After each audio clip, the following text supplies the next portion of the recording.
From Cape Town to Cairo, Egypt will not be issuing any more Eurobonds for the current fiscal year, which ends at the end of June. The announcement comes days after Cairo sold some $3.75 billion worth of Eurobonds just last week, with part of the proceeds to be used to reduce the country's fiscal deficit. From Cairo, here's Yasser Hakim examining the measures Egypt is taking to minimize its debt profile. Egypt has been frequently tapping the Eurobond market in the last few years, including the highest bond sale in its history of $5 billion that was raised in August 2020.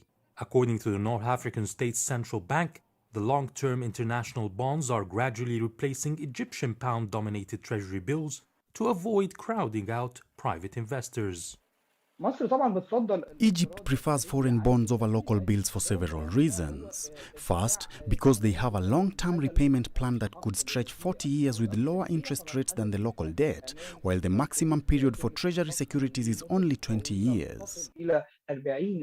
Second, it's a confidence-building measure.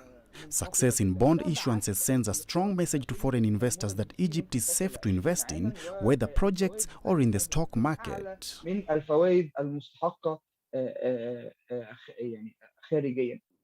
And the Minister of Finance, Mohammed Maid, confirmed the importance of this borrowing mechanism. The role of the state is that we manage to solve issues partially through bonds. There was a shortage of hard currency, but we now have hard currency. There was a problem of continuous deficit, but we solved the deficit problem. There were issues with our infrastructure, electricity, roads, transport and gas, but we have managed to solve all of them.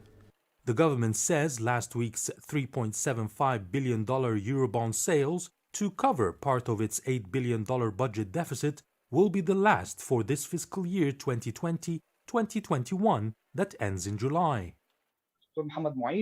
Minister Mohammed Maid made this decision because Egypt has achieved its target of foreign currency issuances for the year. The state budget has allowed for a $7 billion bond sales, which was covered. The latest $3.75 billion Eurobond sales was oversubscribed, but the government only needed the amount it collected. Officials are hoping there will be a revival in the tourism industry in the second half of 2021, and that will help to pay the country's next year budget deficit from the tourism revenue rather than from issuing more debt. Yasser Hakim for cgtn, Cairo. One last story for you in the segment.